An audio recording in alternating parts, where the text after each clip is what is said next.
Order. Peter Aldous to move the motion. Thank you, Dame Angela. I hereby move the motion that this House considers coastal erosion in Suffolk and Norfolk. Dame Angela, it's a pleasure to serve with you and the Chair. Whilst erosion along the Suffolk and Norfolk coast is nothing new, at present it is accelerating, causing great distress and leaving a trail of devastation. In my own constituency, Lowestoft remains the only UK coastal town of its size without formal flood defences, and with another tidal surge predicted for later this week, a decision has to be made imminently as to whether to put up the temporary demountable barriers that provide some protection. Immediately to the south at Pakefield, 3 properties were lost last month, and a rock revetment which was installed last December to help protect an access road is providing limited protection, with erosion of the cliff taking place at a speed that no one predicted. Further to the south at Kessingland, an innovative scheme has been worked up which now requires additional funding due to the impact of COVID and the ensuing inflation and supply chain pressures. These challenges are not limited to the relatively short coastline of the current Waveney constituency. As we shall hear from colleagues, they are taking place all along the 140 miles of the Norfolk and Suffolk coast, not least at Hemsby in the constituency of my right honourable friend, the member for Great Yarmouth. There are, Dame Angela, many people and many organisations working tirelessly to protect these communities that are so cruelly exposed, and some innovative solutions are being worked up. I will give way. I thank my honourable friend for giving way.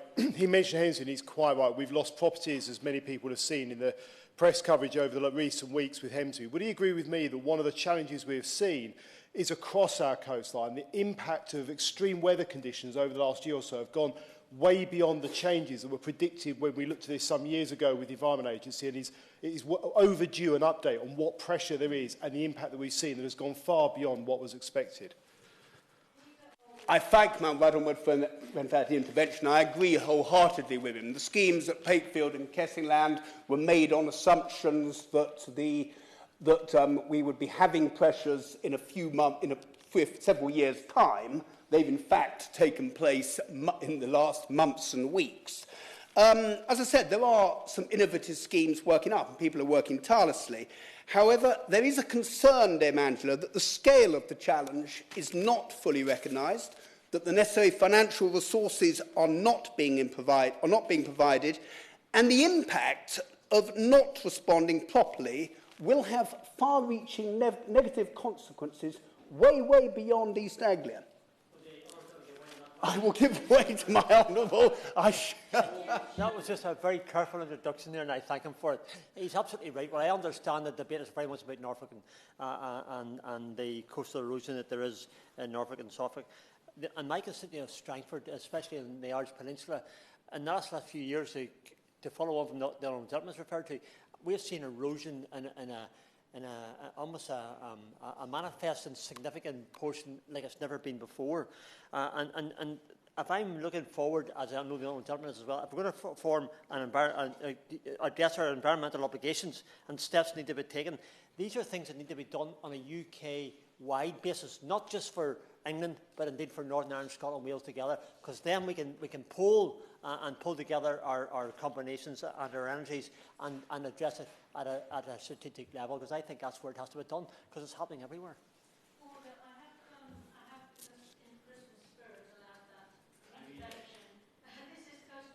Suffolk and Norfolk.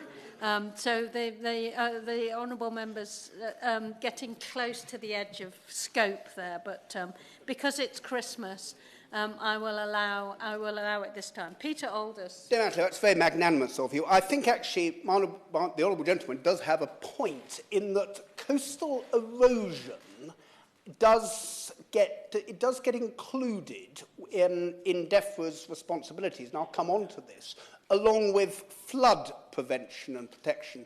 It is an entirely different challenge And therefore, coastal protection, whether it is in Suffolk and Norfolk, and indeed in Strangford in Northern Ireland, does need to be considered separately. Dame Angela, as I've mentioned, erosion along the East Anglian coast is nothing new. December would appear to be a particularly bleak month, with a tidal surge, as I've mentioned, although we do not know its severity, predicted in the next few days.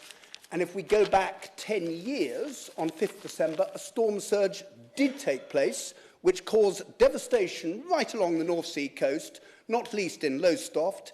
And if we go as far back as the 1890s, the author H. Rider Haggard, who had a home at Kessingland, he observed, "Never has such a time for high tides been known, and the gale of December last will long be remembered on the east coast for its terrible amount of damage." The medieval port of Dunwich, in the remnants of which are in the constituency of my right honourable friend, the member for Suffolk Coastal, who Demanta would have liked to have been here, but I'm afraid due to a funeral commitment is unable to be with us. Dunwich has been described as England's Atlantis. And in the 1953 big flood, which wreaked devastation on both sides of the North Sea, that resulted in the loss of a whole community in Lowestoft, the beach village. Ours is in many respects a wonderful and beautiful coastline, which attracts visitors from all around the world, but it is also fragile, being low-lying and standing on clay and being porous and not impervious. The challenge that we now face is that events that were once predicted to take place every 50 or 100 years are now taking place far more regularly on an almost annual basis, with lives and livelihoods being threatened, with homes, businesses, roads, infrastructure and farmland all at risk. In recognition of this challenge, the three district councils, East Suffolk Council, Great Yarmouth Borough Council and North Norfolk District Council, who have the responsibility for managing and protecting the coast, have pooled their resources and formed Coastal Partnership East. This team have great expertise and knowledge and are working tirelessly, but I fear that they do not have the resources to do the work that is urgently needed. This work is pressing for a whole variety of reasons, the ultimate impact of which, as I've said, reaches far beyond the East Anglian coast, and which I shall briefly outline.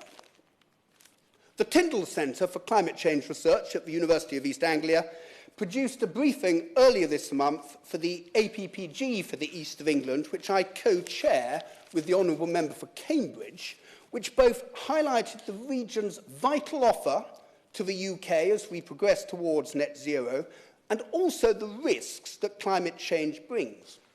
They pointed out that we are the UK's most vulnerable region to the impacts of climate change, with 20% of the region being below sea level and with the coastline eroding rapidly. They assess that 11,000 homes on the open coast are threatened by flooding and erosion over the course of this century if current policies continue.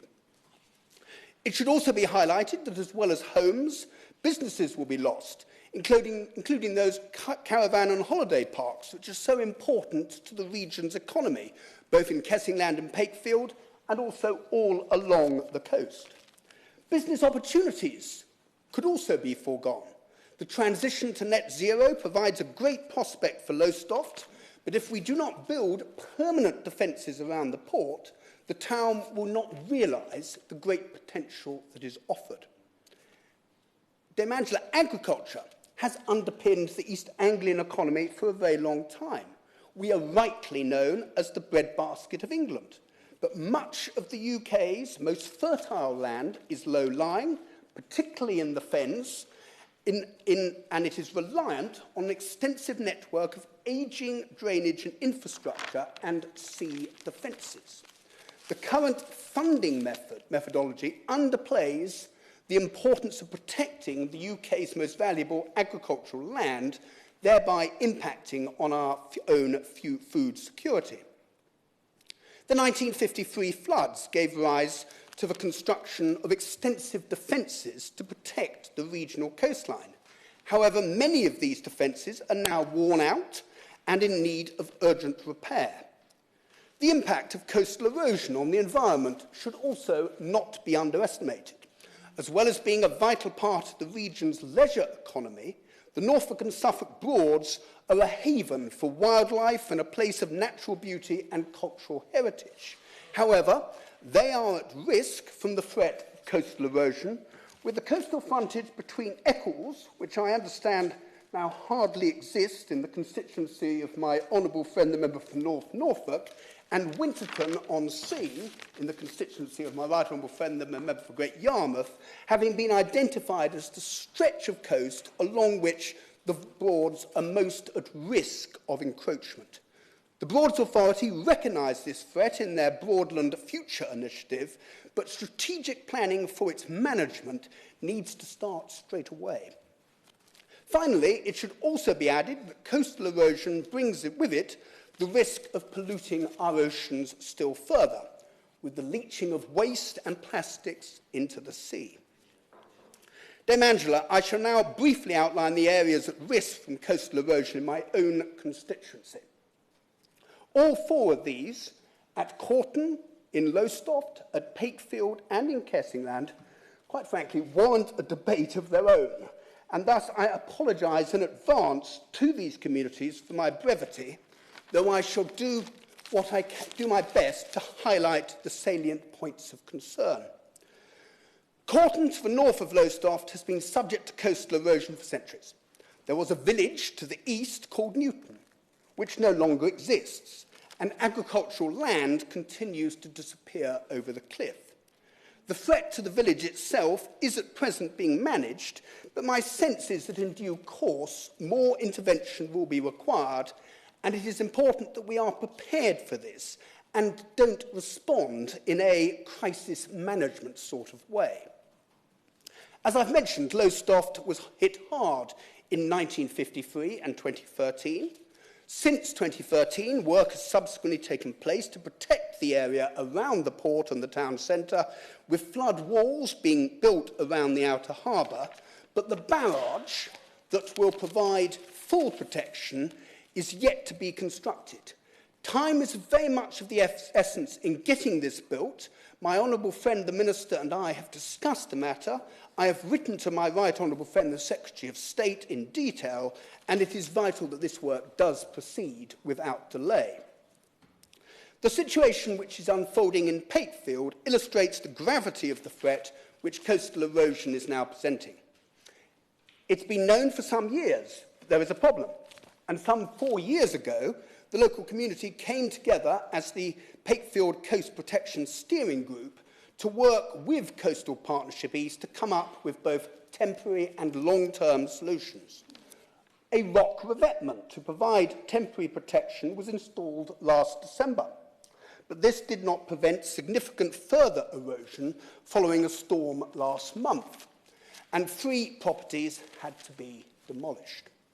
There is now an urgent need to protect the toe of the cliff and to prevent the cliff access road from being lost. If the latter happens, a large residential community will be very cruelly exposed and at serious risk. Park Holidays, who own the adjoining caravan park, have recently obtained planning permission to roll back their site, and they are, in principle, prepared to joint fund a protection scheme, though they do emphasise the need for speed in determining any further enabling planning application. Dame Angela, there are 3 issues that arise out of the situation at Pakefield. Firstly, since this spring, Coastal Partnership East have not been attending the steering group meetings, as they have no further information or guidance to provide the community, and they are focusing their resources on emergency events such as those at Hensby. I do not criticise them for this, but it does illustrate the need for them to be provided with more resources and financial support. Secondly, it is clear that those who have lost their homes to the sea are not provided with the appropriate level of compensation and support. Finally, it is concerning that the current grant funding arrangements for protecting communities from coastal erosion are not working, are not fair and equitable, and they do need to be reviewed. The current budgeted cost for properly protecting Wakefield is estimated at approximately £11 million. But the Flood Coast Erosion Risk Management Grant in Aid calculator calculates that only £492,000 can be provided towards this. Turning to Kessingland, this is an example of a highly innovative, nature-based scheme where the parish council with local landowners and businesses and the local internal drainage board have worked successfully together. It involves the managed realignment of the coast to create an intertidal habitat in front of new sea walls and pumping stations. The problem that the scheme now faces is that due to the economic pressures beyond the control of these parties, there is now a significant funding shortfall. The scheme has to proceed, because if it does not, the A12, which links Lowestoft to Ipswich and beyond, will be flooded on every mean high water spring tide. It should also be pointed out that the road will be used to support the construction of Sizewell C. Dame Angela, I've covered a number of specific local challenges and a wide variety of concerns. I shall now seek to bring matters together with some suggestions as to how the situation can be improved so as to provide coastal communities on the East Anglian coast with the protection and support which they are entitled to expect. Firstly, I refer to the recommendation in the Tyndall Centre's briefing that the specific risks to the region arising from climate change require a scientific, quantitative assessment. I agree with this. We need to know the full extent of the long-term challenge that we face so that we can pursue a strategic approach rather than a case-by-case crisis management course. Secondly, much of the work of DEFRA, the Environment Agency and Coastal Partnership East is innovative and forward-thinking. But I would suggest that the national framework could be improved by giving a specific focus, as we've touched upon, to coastal erosion. If we look at the ministerial responsibilities of my honourable friend, these include floods, both pluvial, fluvial and coastal. Coastal flooding and erosion is a very different animal, a very different beast, which requires a bespoke and individual focus. Looking more closely at ministerial responsibilities, whilst he is responsible for floods, my honourable friend, the member for Taunton Deane, is responsible for climate change and adaptation. And the noble Lord Benyon is responsible for green finance. These are three issues, Dame Angela, that are all inextricably connected and intertwined, and they should not be shared out between three ministers. They should all be under the same roof. Some have suggested, back home in East Anglia, that there should be a minister for the coast. I can see merit in this, but I am mindful that in other cases, the creation of a so-called czar does not necessarily lead to the solution of a particular problem. And I would say, let's get the policies and who is responsible for their implementation right before we do anything else. Thirdly, at the current time, as I have mentioned, speed is of the essence. The pace of erosion and the ensuing risk is far outstripping the ability of Coastal Partnership East and their supporting councils to put together business cases. The coast in Norfolk and Suffolk is experiencing accelerated coastal change, and an emergency package should be made available to support those most at risk, particularly where rehoming those affected by erosion is the only solution. Fourthly, the capital funding model does need reviewing. From my perspective, the cases at Lowestoft, Kessingland and Wakefield are compelling, and it is perverse that so much lateral thinking has to be applied to get the necessary funding in place. Such a review, Dame Angela, should include the need to fully incentivise and maximise private sector investment in nature-based solutions.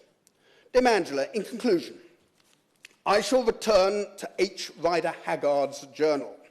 He highlighted that for generations the sea had been encroaching on the East Anglian coast, and since the time of Queen Elizabeth, and he meant Queen Elizabeth I, not Queen Elizabeth II, there had been no concerted effort has been made for the common protection.